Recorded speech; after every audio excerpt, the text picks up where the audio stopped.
been moving about the boat. The deck is a little bit slick, so especially so today, but I've learned if you don't think that this announcement is for you, it's specifically for you. I care about you, and if you go to the gym 5 days a week, are completely sober and in your early 20s, you might still forget you're on a moving boat at some point.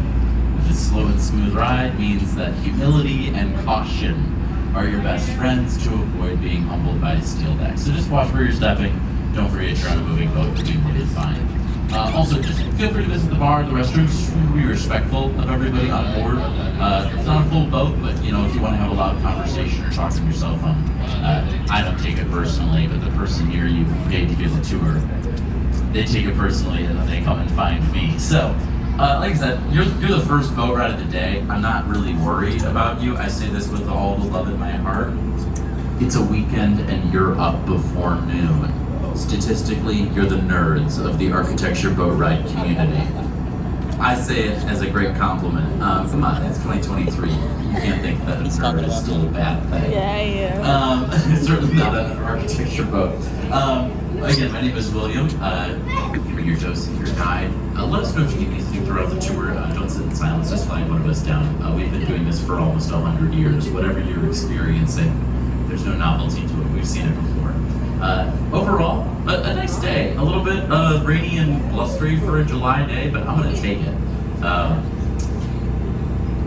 It's been 95 degrees and 90% humidity recently, and gonna be honest, this thing turns into a giant cast iron skillet on a hot day. So context is key. I'm bringing some privilege of experience to this boat. I realize that you're not, but for today, we're going to turn to the good things. It is not 35 degrees. It is not raining sideways, and you are not a school group.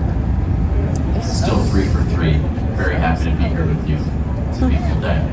Now, right now, our captain is getting us turned around here in our Ogden slip near Navy Pier, and we're going to use this time to sort of get some context for Chicago before we talk about the architecture. Those two things might be related. So, I like to go back as we begin to the 1670s. A great decade. Why the 1670s? That's when Chicago had its first non-native visitors. Two French guys, Jacques Marquette and Louis Joliet, and they came here just like you think they did. They quite literally paddled their canoes up the Mississippi River. Up the Illinois and Des Plaines rivers, they got out, and after about a 30-mile walk, they arrived here. Here in the 1670s looked different. I don't have to tell you that. This was a bit of a swamp, a marshland, near Lake Michigan, then called not Chicago.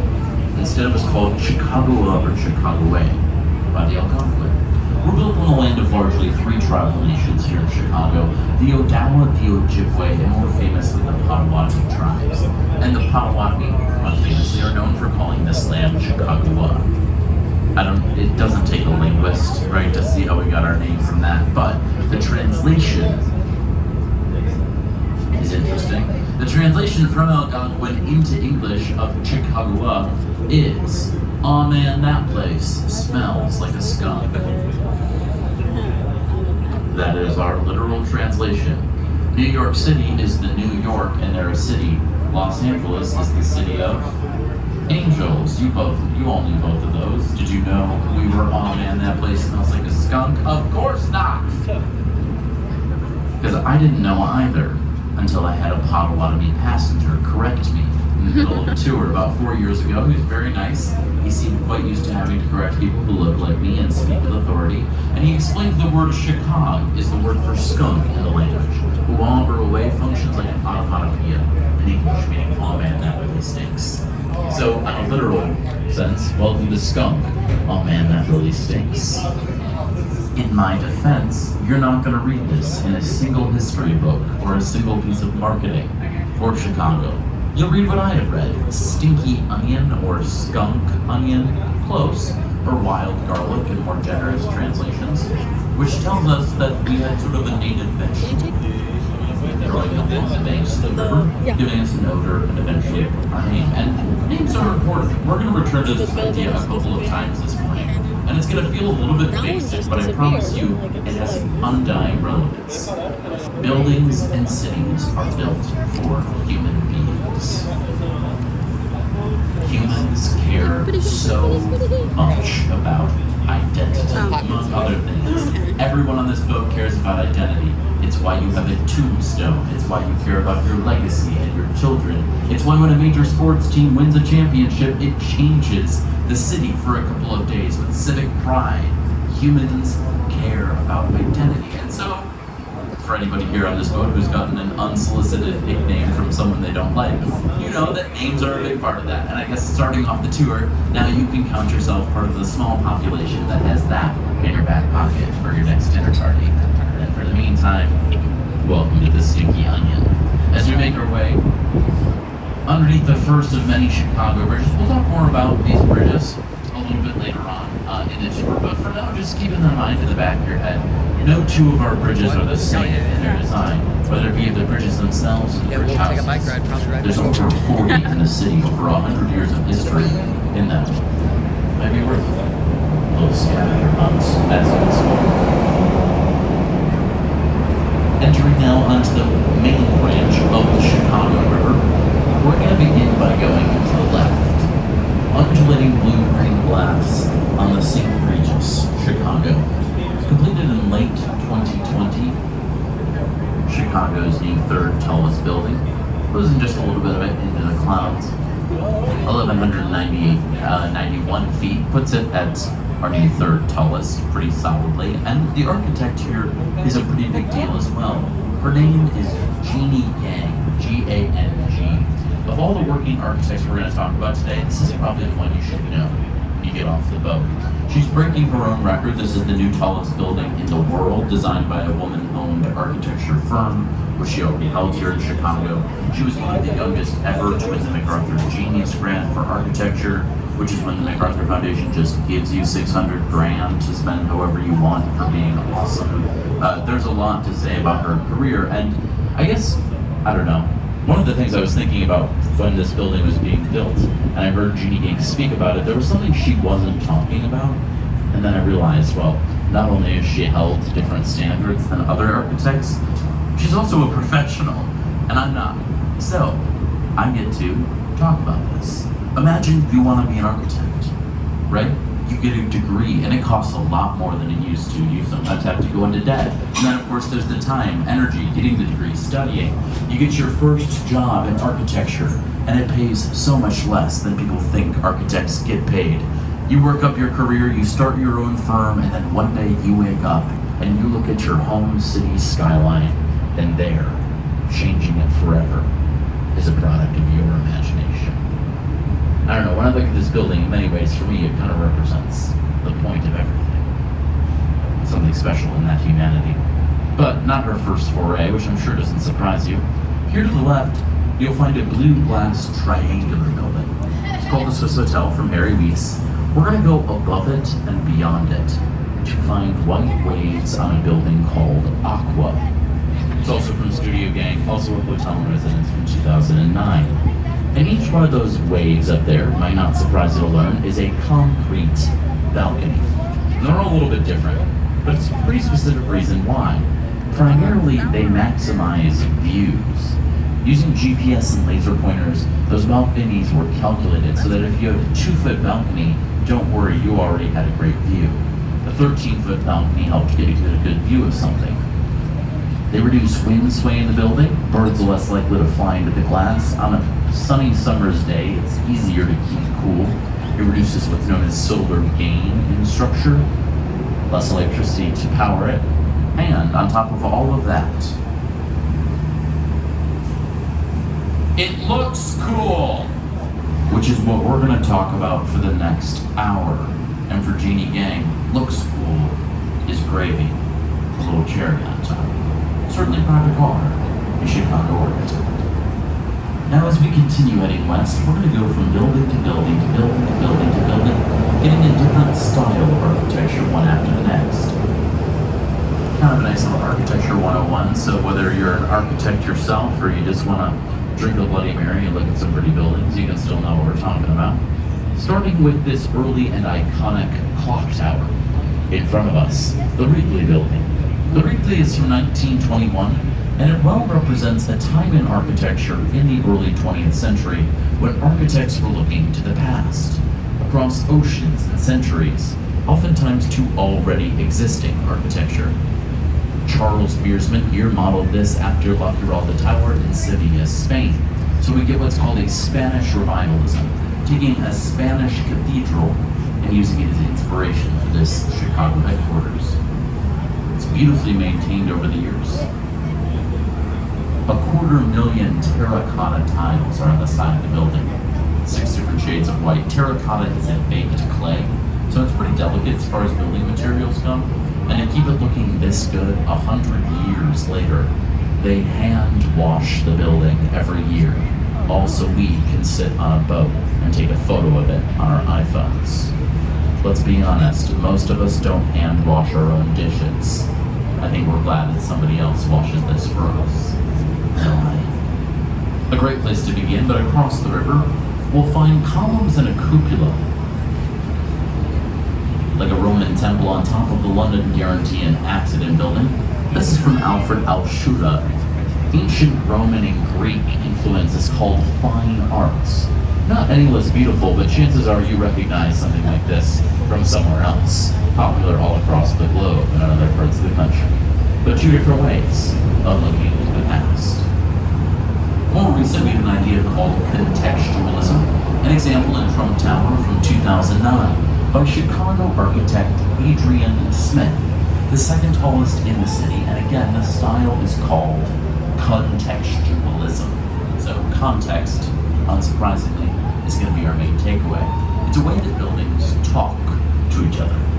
Here with the balconies, as you go up, each one of these setbacks is set at the height of a surrounding building that came before it, helps it fit in, gives it context. So the first was the height of the Wrigley. The second, we can trace across the river to Mather Tower, this sort of terracotta rocket ship, to our left. And then the tallest setback is the height of the building behind it, which is where we're going next. Now, I know we're moving relatively quickly here. So we've talked Spanish revivalism, fine arts, contextualism, and now we're going to talk about mid-century modernism. And this next building might be the best example of modernism, not in Chicago, but in the world. The last work by the father of modernism, Ludwig Mies van der Rohe. So what is it? Modernism is a glass and steel black box. That's it, we're done. Don't overthink it. Less is more, right? We get that phrase from the guy who designed this building. He changed buildings, language, and design itself. He was coming out of an era of decoration, and he thought a lot of it was poorly done, so he stripped it all away, saying God is in the details. The lines of the building match perfectly with the cracks and the flaws below. Everything in its place. Also a professor, but one of his students disagreed with him. I'm pretty sure because one of his students designed these Corncob Towers right next door. Bertrand Goldberg's Marina City from the 1960s. Disagreeing with your professor is difficult. I imagine more difficult if your professor is the most famous architect in the world. But he explained over the course of his career that as an artist, he disagreed. He felt most inspired in nature, and never seeing a right angle in nature meant his life's work was never going to be a box. Instead, curved concrete or known instead. Also honing a city within a city in the 60s where you could park your boat, under your car, under your condo, bowling alley, movie theater, fitness center, shops, restaurants, offices, grocery store, ice skating rink, all inside. We'll see what we're going to do later on. As we pass some authentic city soundscape to our left.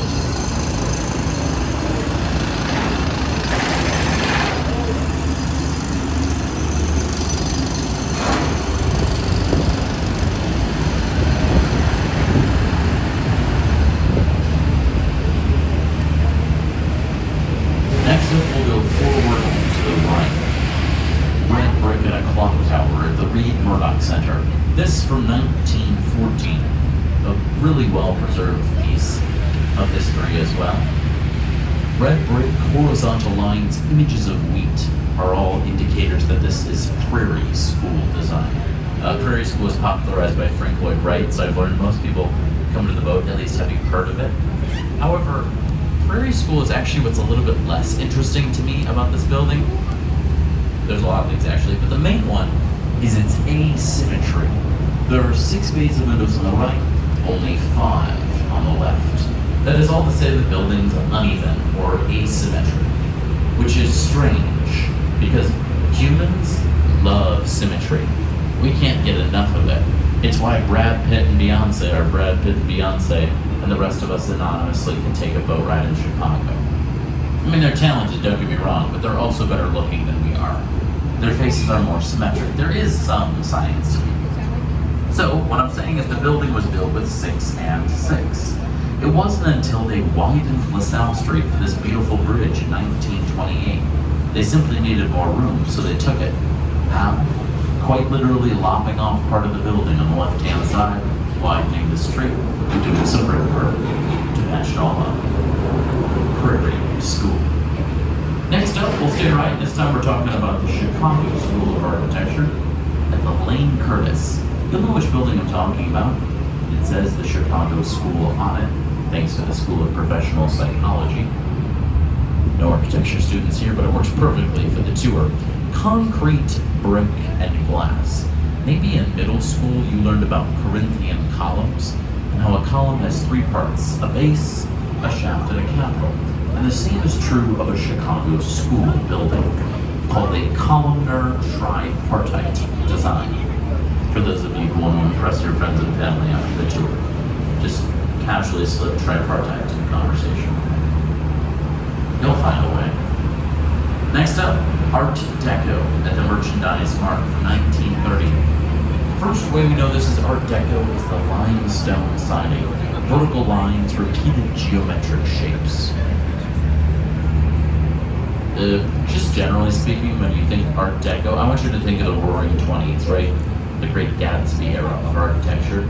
This originally built for Marshall Field as a department store warehouse. Green heads facing away from us take you back to that time. Marshall Field, Montgomery Ward, Wanamaker, Sears. I've never heard them called the Merchant Princes, not even once. I've almost exclusively heard them called the Pez dispensers of Chicago. Apparently David Letterman said that about 30 years ago and everybody agreed. It's better. And we'll see it again later on in the tour. Just as a general note, we're passing everything today twice. So we're passing things that are beautiful, and I see some of you getting nervous, and I'm not nervous because, well, if we talked about everything the first time we saw it, we'd have nothing to talk about for the second half of the tour. And sometimes things just look better from the other side. In the meantime, welcome to Wolf Point. Wolf Point is where the main branch, the north branch, and the south branch of the river meet. It's otherwise known as the confluence of the Chicago River. If you can imagine log cabins in marshland, that's what it looked like here in the 1830s, and obviously a lot has changed since then. But there was not a single blue glass building here a decade ago. Parking lots and rail lines is all you saw here 10 years ago. So a lot's changed recently. I think most people are drawn to these two in front of us. We'll talk more about that wedge-shaped building a little bit later when we get closer to it. In the meantime, we'll stick with the inverted parabolas on River Point by Pickard and Chilton. It's actually my favorite of the two, just personally. I think it goes a little underappreciated. It's an engineering feat in its own right. A nice riverwalk and plaza. I mean, the sculpture alone was a big deal. It was designed by Santiago Calatrava, who's one of the world's most famous living architects. One of the most expensive, just did the sculpture for this thing. And I guess I'll still go back to this building. I really do still like it, even after I had a passenger call it a blue glass hot pocket, which I realize it's very difficult to argue with, so no longer trying to get it out of my head, just putting it indoors. Northbound, a massive bridge in its upright position is the 1908 Carroll Street Railroad Bridge. Right off the bat, it's a contradiction. We just have to be comfortable with that. It's a working, dead bridge. It's dead, it leads nowhere, but it's in working condition due to its landmark status. Can't be torn down, must be maintained to some degree. So, in practice, they bring it down once a year. It's pretty unceremonious as far as I can tell. I've never seen it. Usually 4 a.m. on a random Tuesday. They'll bring it down. They drive a specially made pickup truck across the rails called the high rail truck, and then maybe do some maintenance. Maybe not. Throw it back up until next year. Why keep it around? There's a whole conversation around that. But for me in the Landmark Commission, there's a visual piece of engineering history that I think is quite useful. If you want to understand how our other bridges work, you can look here largely for what is a single beam vastcule bridge, that concrete counterweight on the back end and suspension of the bridge, simple pivot point, swing essentially, and just for reference, the motor that powers this thing would rival an industrial lawnmower today. 1908, to be clear. It's a feat of its time, but I guess more practically every day, I see it kind of hold up as a piece of public art all on its own, just commanding attention from pretty much every angle. Cool piece of history as well. Across the river, while it might not seem like it, is the oldest thing I could show you. The pink brick building is from 1898. Built as a giant freezer, Fulton House was a cold storage warehouse for the meat packing industry. No windows and 4-foot thick walls originally. Keep all the cold air in. You can sort of see with the balconies carved in their place. Originally, the walls here stuffed with a mixture of horsehair and cork, which I guess worked pretty well as insulation. Then in the 80s, they remodeled the condos.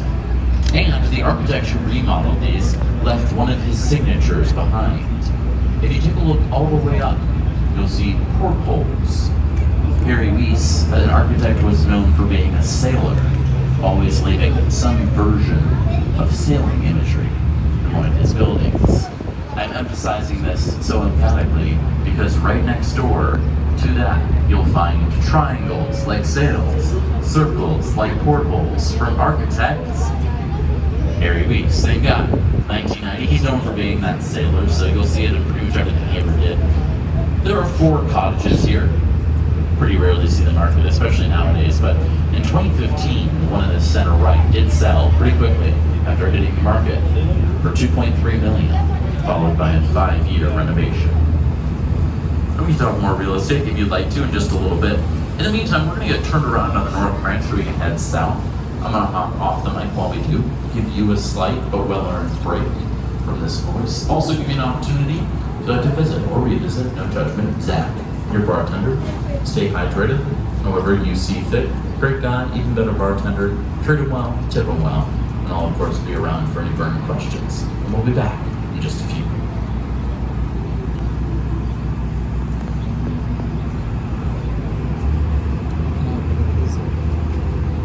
No, for what? Should we go playing? That's what I was saying before. Just hop off.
is a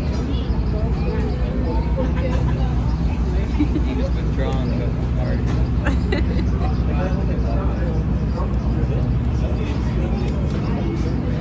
Okay, I'm just gonna wait till he comes back because my hands are getting tired.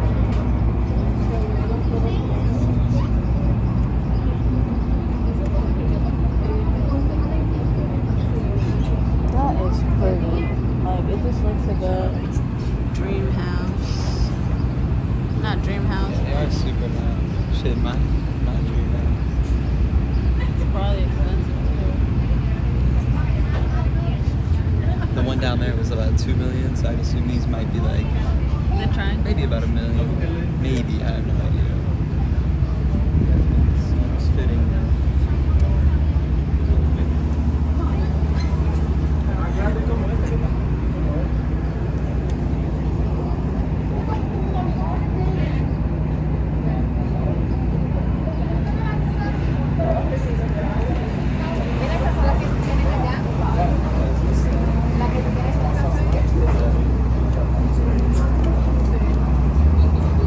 Alrighty, we're back once again. So, the next thing we're going to talk about, I guess, it sort of concerns what I suppose many of you are already thinking about. We just talked about these townhomes.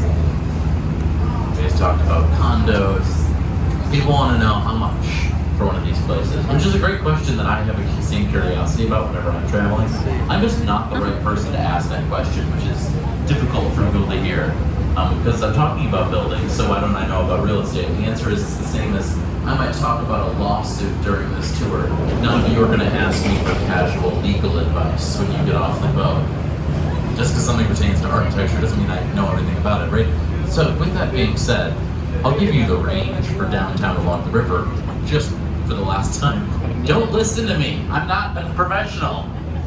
But for downtown along the river, the range, right? And we're gonna start at the very bottom. So there's a reason it's the very bottom.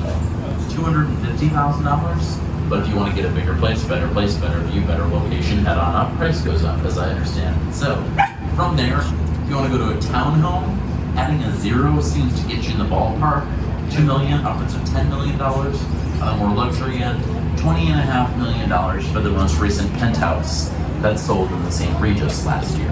So, if you want to buy one of the places we're passing, it'll just cost you somewhere between $200 grand and $20.5 million. Pretty good range. I'm sorry, I can't be more helpful than this.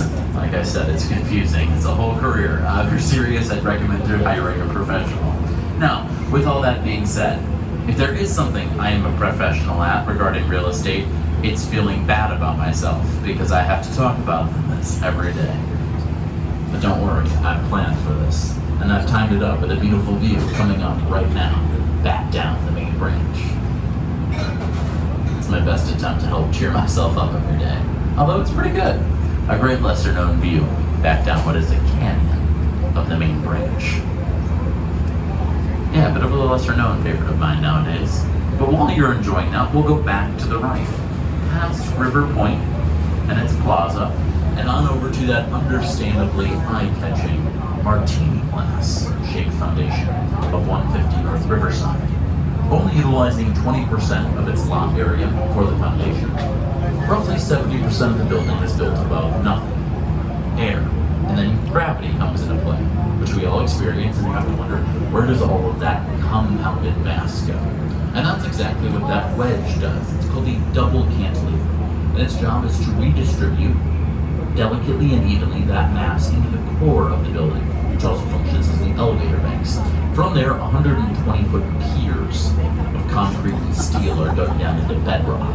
So remember, we're built on sort of a marshland here in Chicago, so you go down to what is essentially marsh, muck, clay, hard pan, and then into bedrock.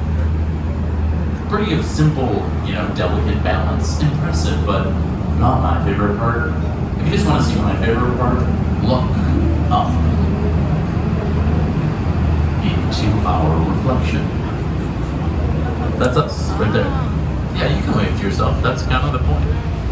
Not even joking a little bit. They did find an issue, though, with wind, so they installed 160,000 gallons worth of water tanks inside the top of the building that fill and unfill with water as the winds pick up and die down, called a tuned inertial slosh damper. Think about it this way though. If you might get a little seasick at your desk in there on a blustery day, the tanks in the top of the building will fill partially, not fully with water. So if the winds push the building in one direction, the tanks are fixed. They go with it. What's the water fixed to? Nothing, it's water, so it sloshes inside of the tanks themselves, encouraging the building upright. Worked out well. Those same architects got this project after that.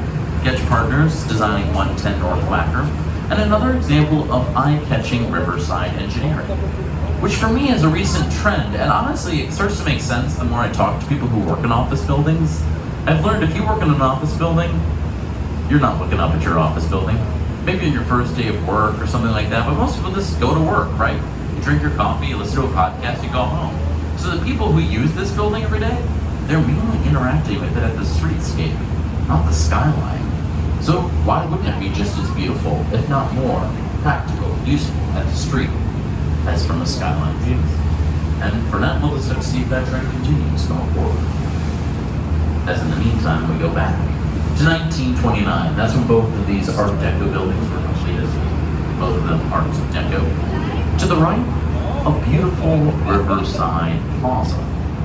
To the left, no, not a riverside plaza.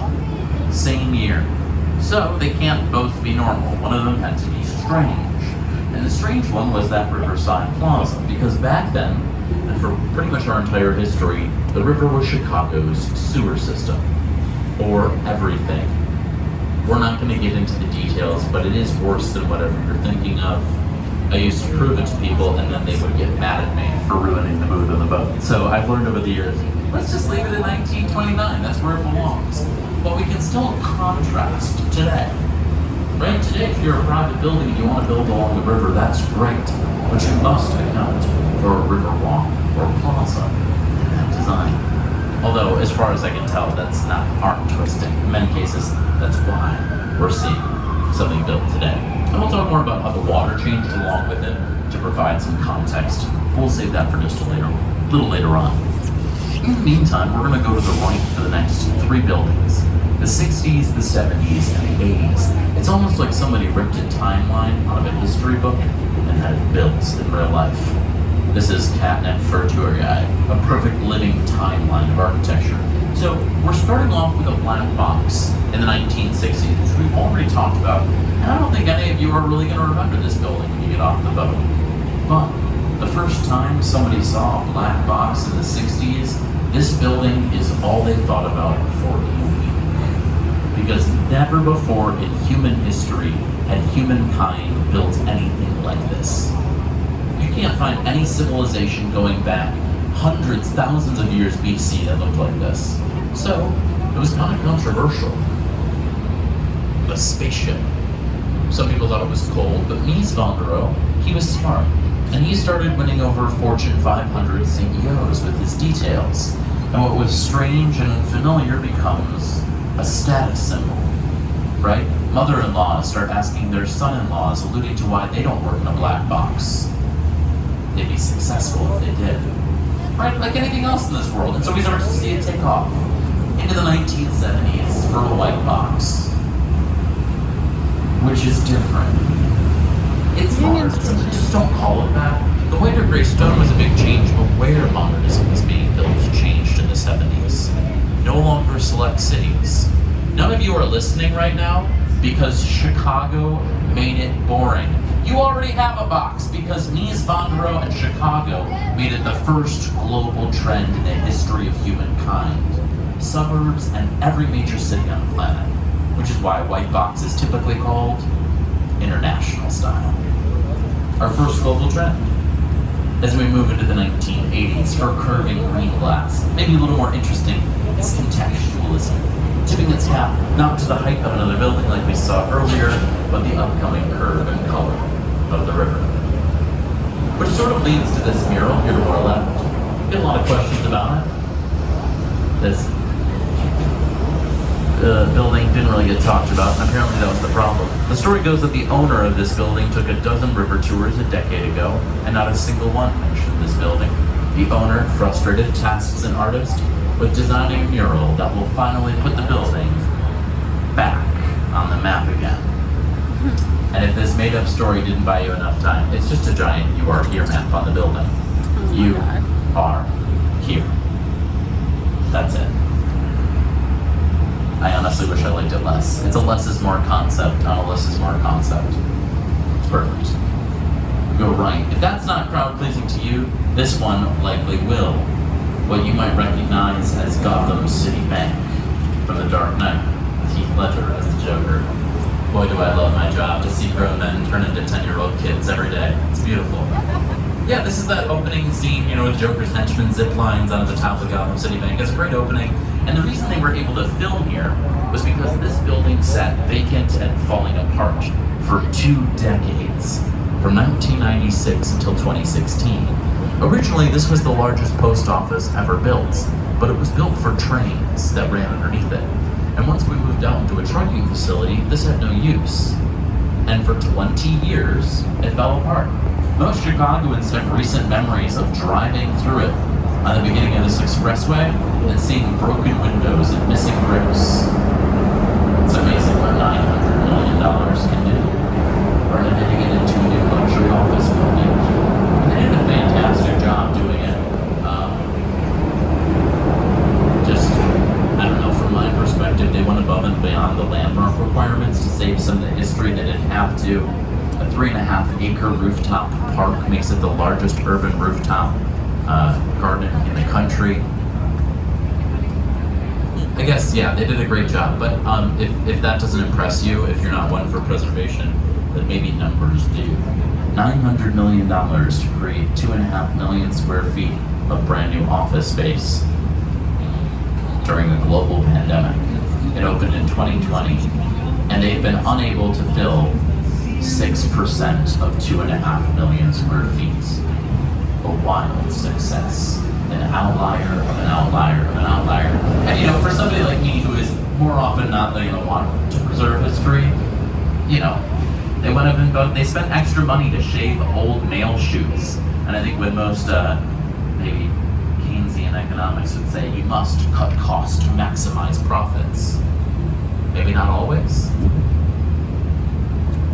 Lots changing down here.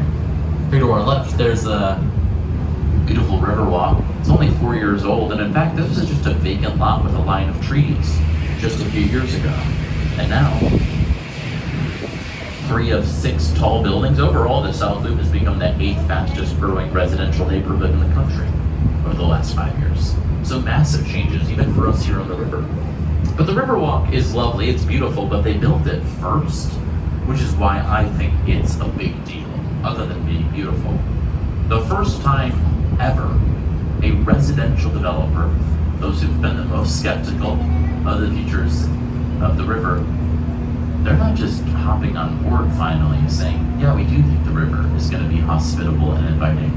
They're betting millions of dollars on it. $3 million on a free river walk before a single condo had even begun construction.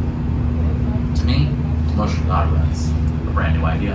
And, it seems to be working out pretty well, as it all joins some significantly older residences down here on the South Branch from our friend Bertrand Goldberg, like we saw back at his Marina City Corn Cobs on the main branch. This one comes about 20 years later, 1986, called River City, but the same idea, a curved concrete city within a city. And while not everybody loves the whole curved concrete aesthetic, that city within a city has really become the standard today.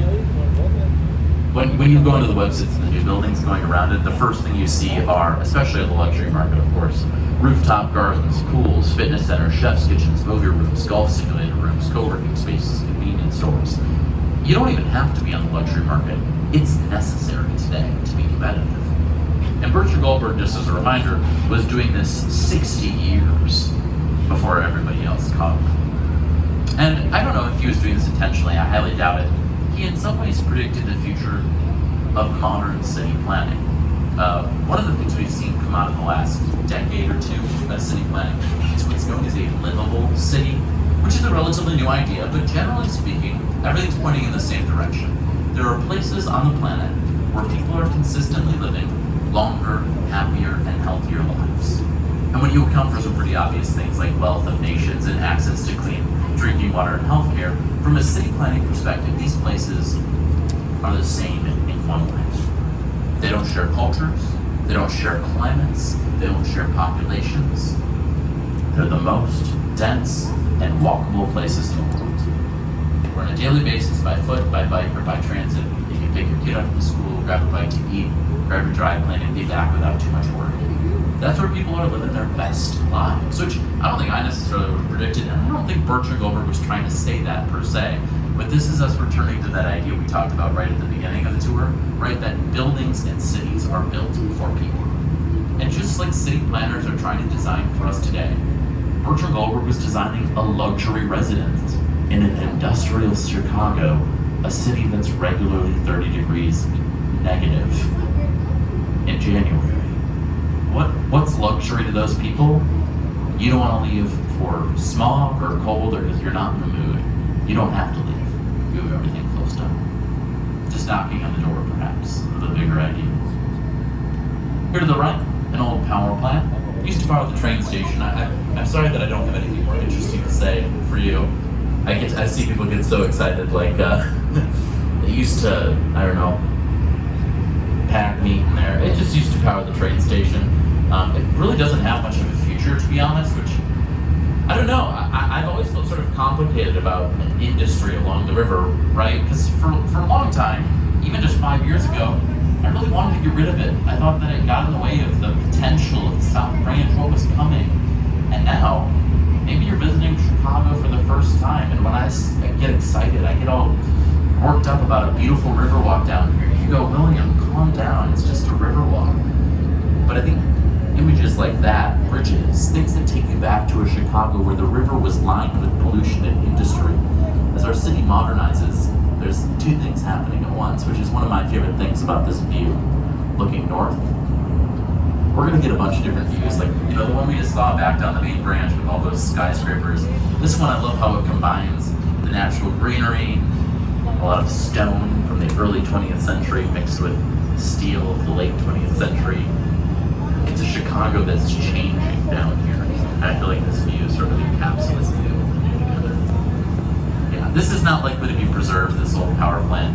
Probably be torn down, but a cool timepiece in the meantime. And we're going to dive back into architecture in just a moment, but we're in an important part of the city historically. If you want to understand Chicago as you explore it, this is a great place to start because we're not too far from a pretty important part of our history, which I'm guessing some of you have some context for. We had a bit of a fire back in the day. Seeing 3 head nods, that's reassuring. The Great Chicago Fire was important. It started just 3 blocks to our west. Excuse me, from where we are right now. Anybody here, in my experience, if you know about the fire, you know about the story of the fire. If that's true for you, would you just do me a favor and shout out a buzzword for me? Yeah, cop tends to be the buzzword. Thank you to whoever said that. You played your role perfectly. The Great Chicago Fire of 1871 started not too far from where we are now. I mentioned just a few blocks here to our west. The flames rose there, and they were pushed to the river. And fueled by the river, of course, the top layer of oil-based industrial waste, fueled the fire into the city center, burned for 3 days, killed 300, burned 18,000 structures to the ground, and left 1 in 3 homeless. Devastating. Today it's unironically seen as the best thing that ever happened here, which is hard to rationalize. It's counterintuitive, but nonetheless, there's a pretty good argument to be made because the first Chicago did not stand a chance long term. I've learned over the years, when it comes to design, human beings can take things for granted. And a lot of the things that we probably take for granted, understandably today, you couldn't in the first Chicago. The first Chicago, there were no rules. For all intents and purposes, we were a growing wild west. You could come to Chicago and build whatever you wanted, wherever you wanted, however you wanted, so long as it built the city and made money. And for that reason, we were the fastest growing civilization in written history. Things we were less concerned about, living those long, happy, and healthy lives we're after today, right? There were no zoning laws, no building codes, no one was concerned about pollution near your kid's school, right? We were building our streets and buildings out of wood because it was fast and cheap, because we needed to build fast and cheap. No one wanted to pay taxes to fund a functioning fire department because we would never need one of those. You can put yourself in the shoes of those Chicagoans looking at everything they worked so hard to build burned to the ground in 3 days saying, hey, let's not do this again. And so when we rebuilt this second city, we maybe even overcompensated a little bit, but in the process, we became the birthplace of modern city planning. There was a pretty important guy by the name of Daniel Burnham, who was an architect in the years following the fire. We hired him as the lead architect of a World's Fair we hosted in 1893, which was a big moment because a city of less than 1 million people rebuilt their entire city in 22 years and then welcomed over 27 times our population for a World's Fair. A wild success. So we rehired Daniel Burnham and we say, do another master plan, not for another fair, but for the entire city. And Daniel Burnham publishes his 1909 plan of Chicago, and the world has its first textbook of city planning. It becomes a profession in Chicago in 1909, and everybody in the Smoke has lived a different life because of it. And it's not a perfect plan, far from it. It was from 1909. But when you consider things that we enjoy today, like simple stuff, the grid system to help us get around, upper and lower Wacker Drive, diagonal streets and all boulevards, all cohesively designed together, the lakefront, the Riverwalk, Navy Pier. 90% of Chicagoans, when they walk out their front door, they're less than a 10-minute walk to a public park, no matter where they live. These things don't just happen. People always ask me why Chicago and Chicagoans are so much cleaner than other major cities. We're not! We planned one of the most extensive alleyway networks in the world, so we had a place to tuck away our garbage, because somebody took the time to think and plan for us today. The thing that I haven't even mentioned yet is the reason we're all here. We're all here because of the fire, and we had an opportunity to build a city full of buildings actually worth talking about.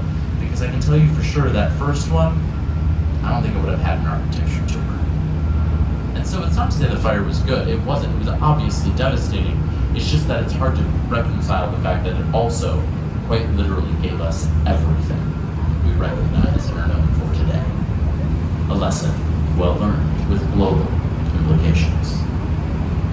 Now, I'm sure I've lost one of you already, understandably, to a statue on top of a building in the distance on the Chicago Board of Trade. It's from 1930. Up there is Ceres, C-E-R-E-S. She is the Roman goddess of the harvest, or of agriculture. She's up there because we're still in the Midwest, and our Board of Trade was for agricultural commodities. Wayne Enterprises, and the Batman begins. And that leads us to these two tall buildings in front of us. The Queen is getting the spotlight today, which I always like. The King, the tallest building in the city, is next to her in black. But the Queen, I always love, because the Queen was, it came 15 years after the King, when it was the tallest building in the world. And I always think about being asked to design the world's tallest building. That's intense. To have to design the building that's going to have to go next to the world's tallest building, that seems like an impossible task. And I love the way that it's bright during the day with that pink granite and crown bright at night. It holds its own. It's its own person, and at the same time, a good partner to the King. Hide in the clouds today, as we all can relate sometimes, the Sears or Willis Tower. We're going to go with Sears. It was built for Sears Roebuck in 1974. 1,451 feet means 110 stories. There are 100 elevators in there, over 16,000 windows. It was the tallest building in the world for 24 years. It's still the tallest today. At the base, you can see it's like 3x3, 9 tubes pushed or bundled together. It's kind of nice. Normally people don't look at it during the clear days, but you don't have a choice. It's called the bundled tube system. That's why it was the tallest building in the world. An engineer explained it to me like this: if you hold a long piece of straw out in the wind, it'll be blown over. A bundle, better. Not complicated, far from it, but still utilized for the world's tallest building today. A sponsor come, put pen to paper. Our giant You Are Here map is to the right To the left, you'll find a reflection in this building. And if you follow it, you'll see every pane of glass is curved, hinged in each corner. Convex bubble glass. The building is wrapped in bubble wrap. And then remember, the building honors the river, with its curve, its color.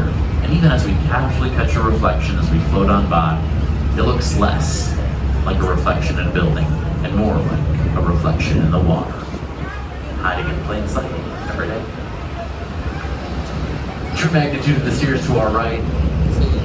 One last view of our tallest building. There is an observatory at the top. It's called the Ledge. It's sky deck. I don't know, I guess maybe not on a clear day. I think things are supposed to clear up this afternoon. Might be worth checking out. Although I guess if you want an adrenaline rush, being in the clouds might provide in a different way. That adrenaline. In fact, the top of it is peeking out through the clouds right now, which is nice. We gotta talk about the name, and I gotta be honest, it used to be a lot easier as your guide to talk about naming rights because nobody knew what they were like 10 years ago. And now stadiums, every time that they get built, the naming rights are the thing. It's a huge part of our sort of collective consciousness, which is great. It makes my job easier in some ways. But it also sort of takes away from the fact that, like, when it was built, it was the tallest building in the world for 24 years. If your country had a radio broadcast, it made the news. And I think that that sort of singularity in culture has changed a little bit, right? And I think that's the reason that when you talk to Chicagoans, and this is my point, they still call it the Sears, right? Because it didn't matter where you were in the world, what language you spoke, the one word that everyone said the same was Sears. It was the Sears Tower to everyone. And so for those who grew up in Chicago, I think especially in the 70s and the 80s, if you talk to them today and you go up to the building they took the most pride in their entire life, and you go, yeah, the Willis Tower, it's twisting in that. So my advice to you while you're here, I'm your tour guide, I'm pretty forgiving, but while you're here, you want to make friends with locals, you want to get accurate directions to where you're going, you want to have a good time, I assume, in Chicago, and a great way to start is getting off this boat and calling the Willis Tower the Sears Tower. I have done my job as your guide. You have the information you need to succeed. Up and to the right is the Merc, or the Mercantile Exchange Center. It was built for finance in the 80s, and it doesn't really try to hide it. Its office towers tell us that. Serrated corners, there's a name for it and everything. But everybody in the 80s in finance wanted a corner office with a beautiful view. So this building responds. It says, you want corner offices? Great. Here's 16 on every floor, when every other building on the block only has 4 per floor. Lease office space here, and you get to keep 4 times the best employees of your company. You get to pay each of them a little bit less and give them the corner office instead, and the extra money can go straight to the rent payment to pay the developer who hired the architect in the first place. Mies van der Rohe summed all this up when he said, form follows function. Back to dueling Art Deco. Remember, same year, same style. To the left, protruding clock towers of the old Daily News building were designed as an intentional homage to the Sphinx in Egypt, with its paws coming outward. This was following King Tutankhamun's tomb being unearthed in Egypt in the early 20s. Had massive cultural impacts, not just on architecture, but fashion, interior design. Egypt was everywhere in the 20s, in the West. But across the river at the Civic Opera Building, we discover fine arts. Greek masks of comedy and tragedy on a limestone Art Deco facade. Why? I guess I don't really know, but they didn't have Google back then. So how did they tell people passing by that they could come see a show here? We'll put the theater masks on the theater building. I don't think it was strange at all back then. And I think this is one of those lessons of history that we can look back with our fine-tooth comb and go, ah, what a strange contradiction. But at the time, they didn't know. They were figuring it out like we're figuring it out today with these brand new buildings. People ask me all the time, great questions like, what's up with all the blue glass? Why this stainless steel? What's this called? And I have some idea, but the real answer is I don't really know at all. And nobody does, right? Whenever you meet somebody today, right? Whether it be a stockbroker or anything else, right? There are experts who know exactly where things are going at the moment. But the future is, of course, that thing that nobody knows. So I might be able to tell you some ideas, but I don't know what person or idea or event will come along tomorrow and take everything we think we know in a whole new direction. But I guess that's why I want to be on this boat with you today. Is while I can't tell you what will change tomorrow, today, that conversation will help with tomorrow. And who knows? Maybe we'll all look like fools for predicting the future. But we'll be part of that conversation. And the next thing we're going to talk about are all these bridges we keep passing underneath. They're important. They're all called double-leaf trunnion bascule bridges, but a bridge maker kind of told me the other day, like, calm down. Even we call them Chicago bridges. You can just call it that. We have more than any other city on the planet of this type of movable bridge. All the ones we're passing underneath are still operable, only on Wednesdays and Saturdays in the spring and fall for sailboats. I just mentioned earlier, though, that you can find your favorite. The Lake Street has always been up there for me. This thing was built over 100 years ago in 1916. Could then and can still today be opened and closed in 4 minutes, all using the power of a Honda Civic from the 1980s. Massive feats of their time. A different view in front of us of that massive merchandise mart, and it's 4.2 million square feet. This thing had its own zip code for a little bit. Still has its own L stop. It's well maintained as an office building today, which this new tower will soon be, largely for Salesforce and a large law firm moving in. But I always like to talk about this one, the Curbing Green Glass of 333 West Wacker. It's from 1983, and it was one of the only buildings here at Wolf Point until 10 years ago. Consider the fact that this building had nearly no reflection for most of its life. And over the last 10 years, it's completely changed, aged gracefully. I almost think there's something poetic about that idea, right? That if this building can exist in the world for decades, it's popular, beautiful, and it's changing with the world around it, and having those changes in the world reflected in itself. If a building can do that, why can't we? But more importantly, it's where Ferris Bueller's dad worked in the film Ferris Bueller's Day Off. It's a good movie. Holds up well over time. Very important architectural fact. In front of it is our Riverwalk, and the Riverwalk has been a big deal since it opened. 2017, we see this open. The nuts and bolts are from the Lake Street Bridge to the lakefront. You got an uninterrupted stroll, something for everybody in between. Giant projectors here to our right. We talked about the turnaround. Every night these projectors turn the side of the merchandise mart into the world's largest projection-based art installation. There are places to rent a boat, a kayak, bars and restaurants, floating gardens. There's a museum at Michigan Avenue in one of the bridge houses where you can go up into the bridge itself, learn about the water, the wildlife, and it's all run by the Friends of the Chicago River.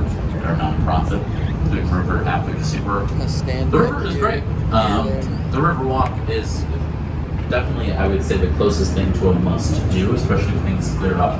Chicagoans use it every day of the year, though. But sometimes all you need to do is take a stroll. All these buildings will light up in a whole new way tonight that we didn't see during the daytime. It's worth the stroll alone. The highest approval rating for a public project in city history. Up and to the right is where we're going next.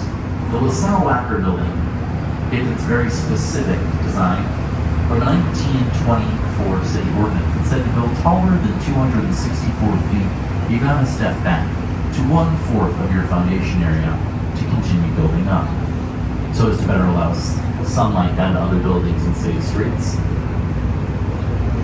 Seems like a lot of effort when we look back, but even in this luxury office building in the 20s, light was not flipping a switch, right? It's easy again to take things for granted, but large windows and light wells were incredibly important to have these buildings function, and that setback better allow the streets to function as well. Now, while these are no longer problems today, the city ordinances follow suit, no longer relevant, but ideally that's the point that those regulations help fill the gaps as our problems change over time. 77 West Wacker is oldest ornamental stone, leading up to a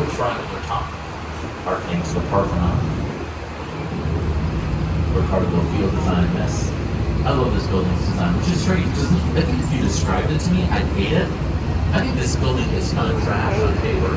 This building on paper is taking the Parthenon in Athens and pushing it with a blue glass office building. I don't like that idea. Not really at all. And Ricardo Field, he makes it feel like peanut butter and chocolate, like it belongs together.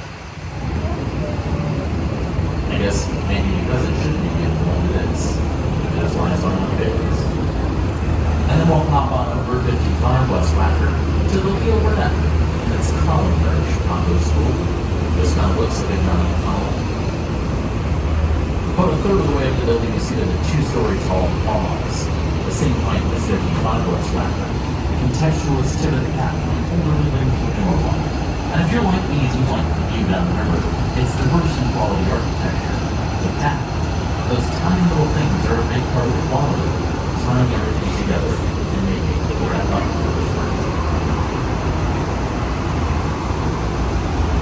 We'll go forward to the running Culinary Bridge for the Golden Top on the far right of the apartment building. All of the stand out. Something called the Champagne Bottle Building.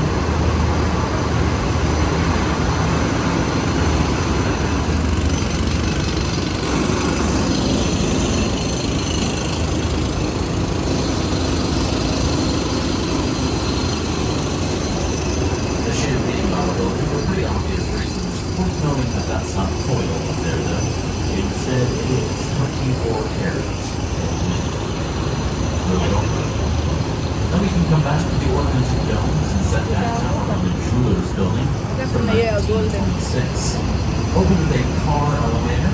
There's a speakeasy in the top dome just after Prohibition ended.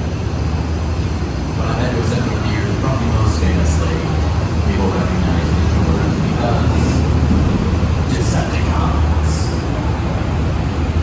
Transformers. Robots. Distance is running from land. They had some CGI conversations on top of it. Something for everybody. A history.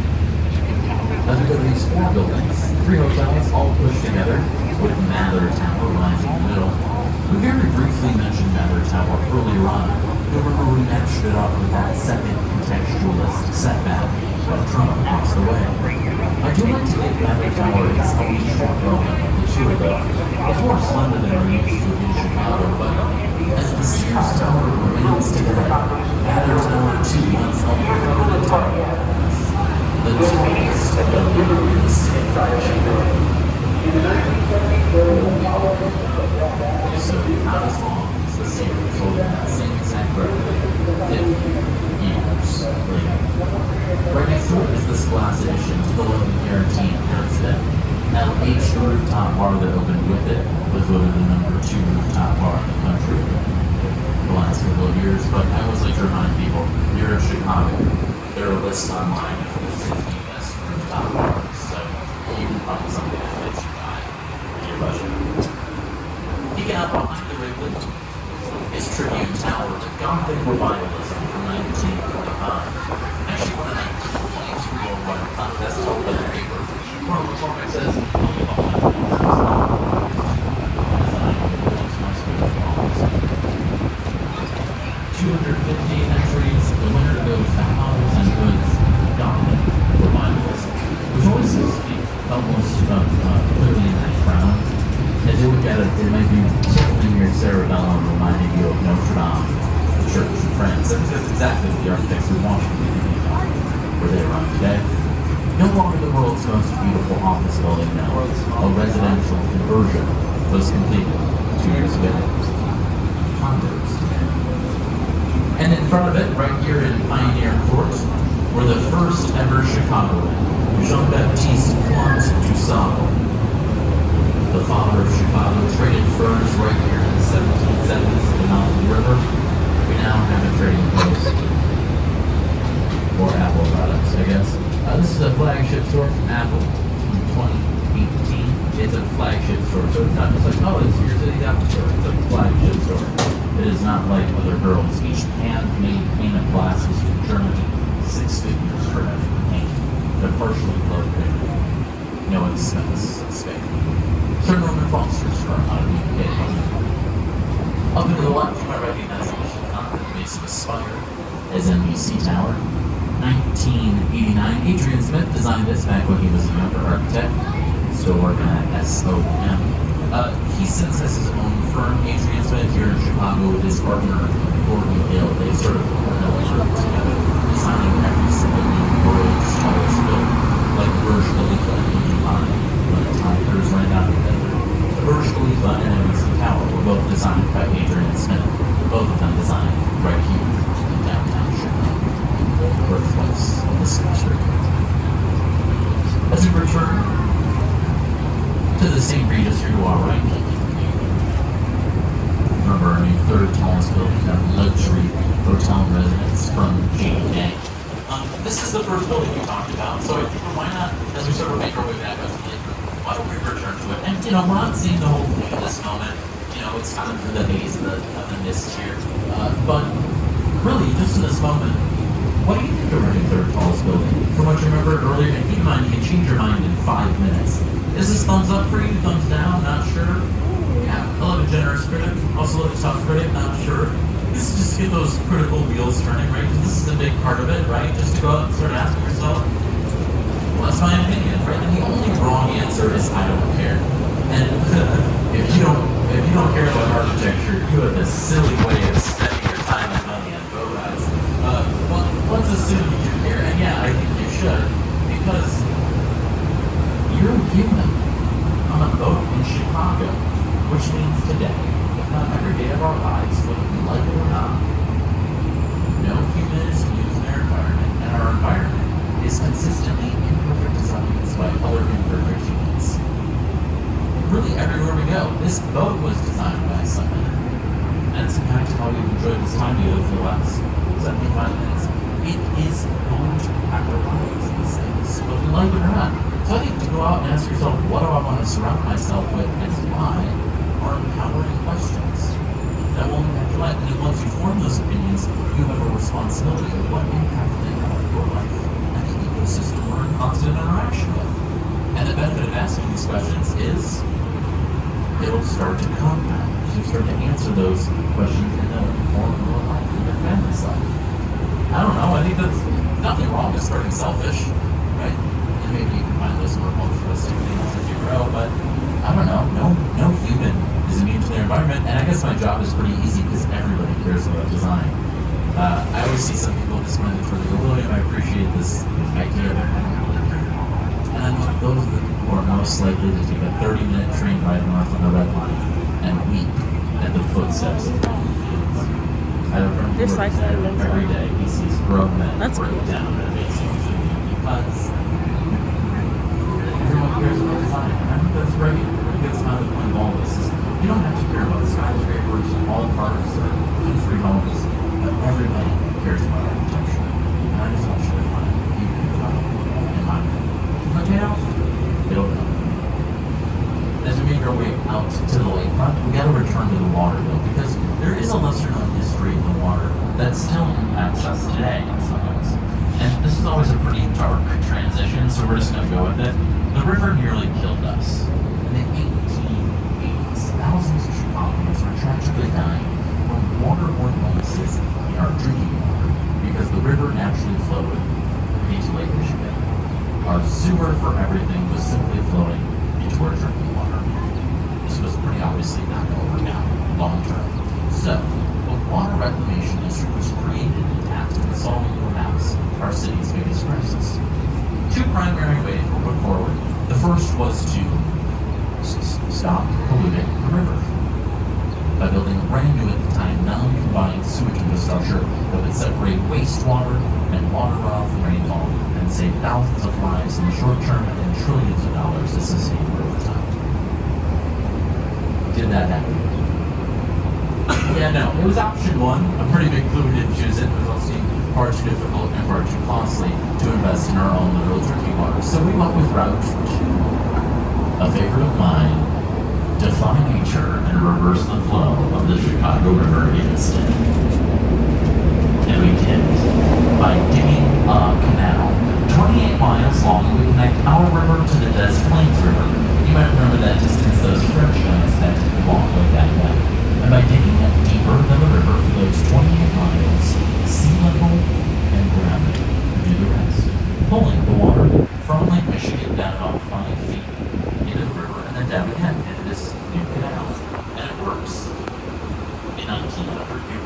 reverses the flow of the river and takes our sewage away from this precious drinking water of Lake Michigan and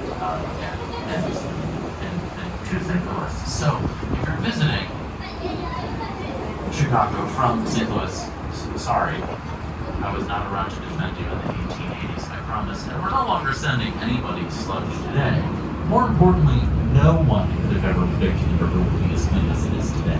I don't use hyperbole in this tour. There is not a single person breathing on the planet Earth that could have predicted the river would be this clean in 2023. I will fight against this because I've had to see all of the different ways the river has struggled when you look back historically. And if you were to look back far, I think maybe the one that is most convincing, the one that is different is real estate. Those triangular river cottages, they sell for $4 million today. And I think a lot of people aren't astonished by that. It's downtown in the third largest city in the country. They're big, they're iconic. The Green Hut. They sell for St. Patrick's Day. Yeah, same time. Yeah, they 1990, they Yeah, that's sold fine. brand new for $2 Better. grand apiece. Harry Weiss wanted to live there with his wife, and his wife, understandably, said, "No! I'm not living along the river in 1990." Because she knew, like everybody knew, that living along the river was extremely risky and lowering the quality of life. And I think about recently the last decade. At Wolf Point, down in the South Branch, the old post office, down there along the river, it's 100 years in the making in some ways. It's that acceleration towards the water. It's in a way that it can only be described as objects for the first time, probably, in our city's history. It's not that they were done, far from it, but that there's an optimism moving forward. Now our captain's bringing us out here in the Turning Basin in DuSable Harbor to get us turned around one final time before we head back into our dock.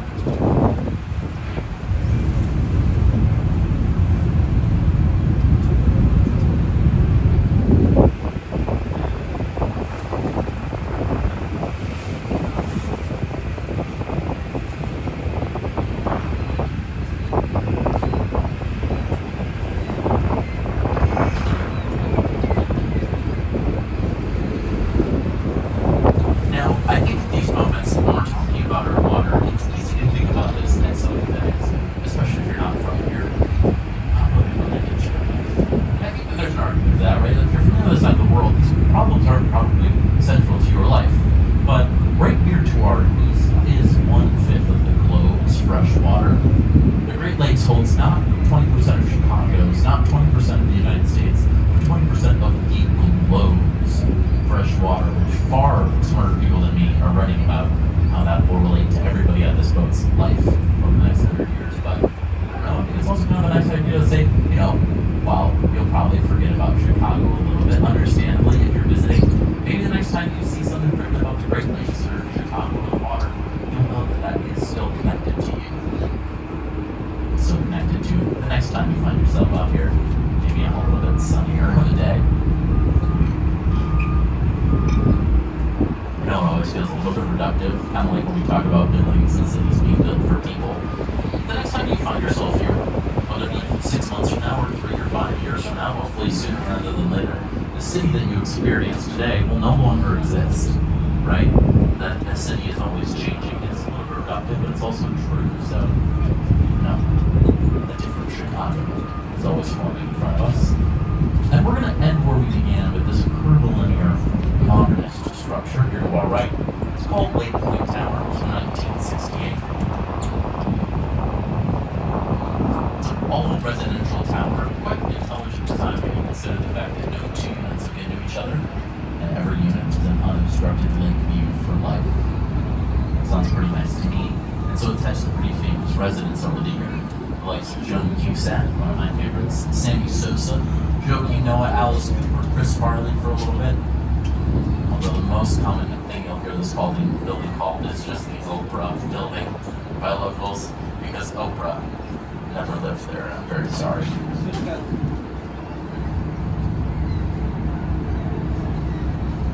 People don't understand. This is the only thing that impacts my daily life when it comes to rumors in Chicago every single day of my life. Even though over a decade ago, the building released a list of all those other famous people just so they could finally dispel the rumor once and for all that Oprah never lived here. 10 years later, 7 years of boat rides, every single tour. It is the only thing I get asked about every day. But you gotta say, there's some power in that. There's something beautiful about the fact that this is it's hardly even a rumor. The rumor is she lived here and she didn't, and still, every single day. The question is, the Oprah building. I feel like she's earned it at this point. Lake Point Tower. But all that is to say, right, I think if they offered me a unit, I think I'd take it. Just those lake views. It's all pretty nice. Now, as we make our final approach into our dock here, I do need to ask on behalf of our captain and our crew that everyone please do find a seat, or please do keep your seats throughout the duration of our docking process. For those of you in the back underneath the awning, just refer to our crew members in orange and they'll tell you what you should do. For those of us here, please keep your seats.